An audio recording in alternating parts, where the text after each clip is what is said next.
to large grazing species, and even predators like the wolf.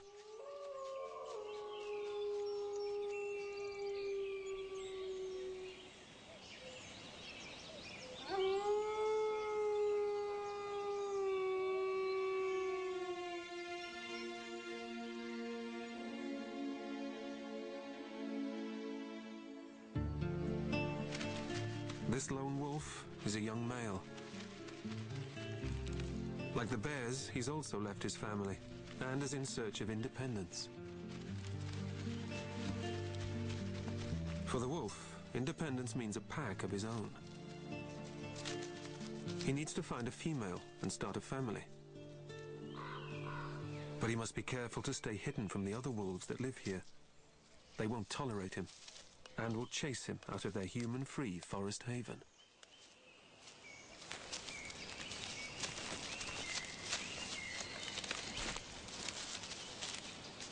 Every acute sense he has is now tuned into his environment, sensing any signs of danger.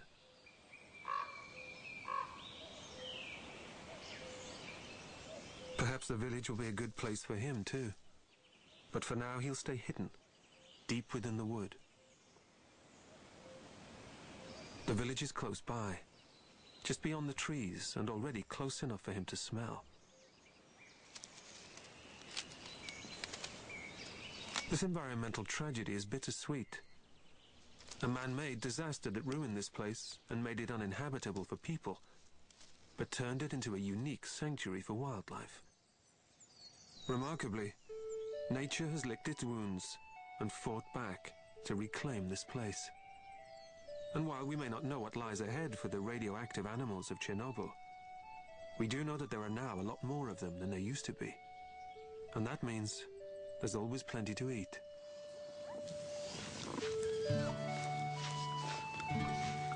Back at the old house, the kittens are almost weaned.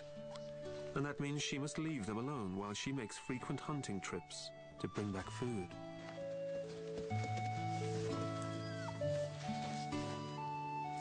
As the kittens play, the mother heads out into her hunting territory. And they begin to explore on their own. They might look like your average house pet, but these ones are as wild and predatory as any big cat. Every meal they eat must be hunted down. But that's not as easy as you'd think.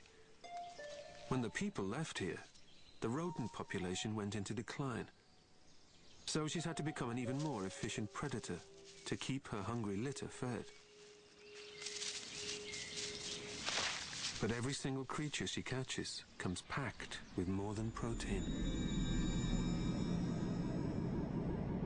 This area was subjected to radiation fallout equivalent to 400 Hiroshimas. In 1986, reactor number 4 at Chernobyl's nuclear power plant blew up, triggering fires and a chain reaction of explosions that exposed the core, resulting in a nuclear meltdown.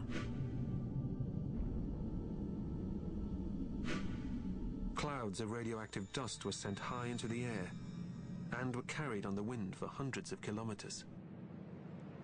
In the immediate vicinity of the power plant, this radioactive dust settled in a blanket of deadly fallout,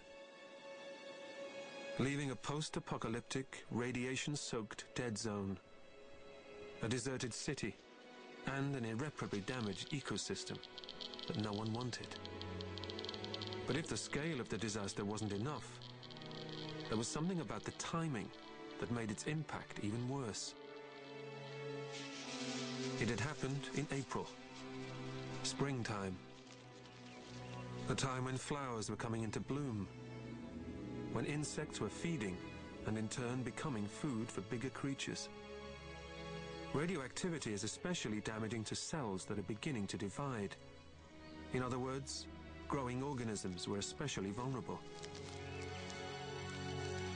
The forest floor, with its fresh new growth, soon intensified the ground levels of radiation. The animals of the exclusion zone are all radioactive, but the predicted genetic mutations are extremely rare. One strange phenomenon is the change in sexual behavior of the river's aquatic worms. They used to reproduce asexually or alone, but they've started having sex with each other. Sexual reproduction may strengthen genes that could protect them from radiation damage. Chernobyl's wildlife may be more remarkable than we think. The cat is now making her way home with a fresh kill. It's another vital meal for her litter. But everything she eats, and everything she brings home for her kittens, is laced with radioactivity. For their size, rodents contain higher doses of radiation than larger mammals. This is because they spend a lot of their time close to the ground and in burrows where the concentrations of radioactivity are still high. Just like a big cat, she brings back live, plutonium-packed prey for her kittens to play with, teaching them how to hunt. Radioactive elements actually behave much like nutrients. They accumulate as they pass up the food chain. Everything from insects to plant eaters experiences a buildup of radioactivity, becoming concentrated in larger predators.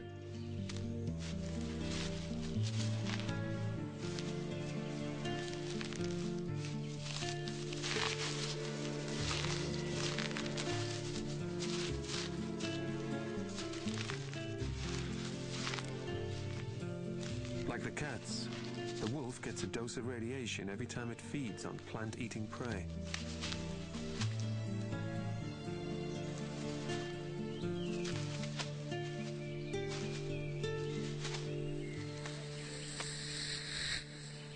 One fast track for radiation entering the food chain has been through fungi. Along with bacteria, they are nature's most prolific decomposers, so their role in circulating radioactivity through the environment is crucial. They absorb radioactivity just as they would nutrients, directly from the ground. Wild boar now thrive in the zone's forests. Their favorite food is mushrooms, and they can absorb over 30 times the safe levels of radioactivity during the peak growth season.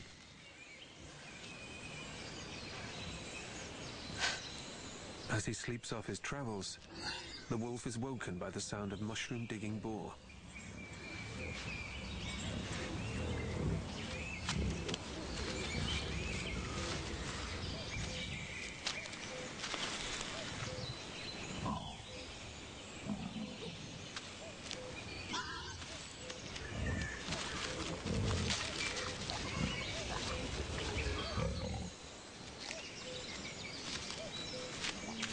Wolves prey on wild boar, but he's alone, and if he breaks cover, he'll be taking on an entire herd.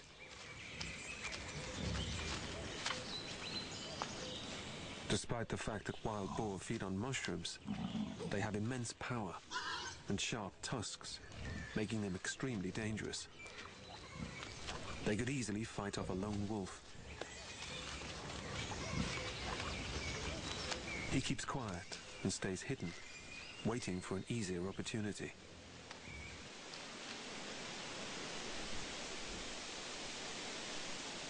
Meanwhile, high above the forest floor, another predator, the snake eagle, brings back food from the hot zone down below and feeds it to the hungry young birds still in the nest.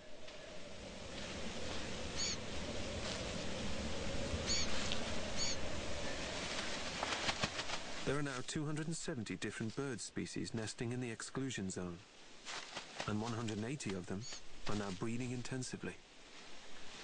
The spontaneous animal population boom in a city purpose-built as a great human achievement. To really understand why this place has experienced such an extraordinary resurrection as a refuge, it's important to realize how significant its demise was.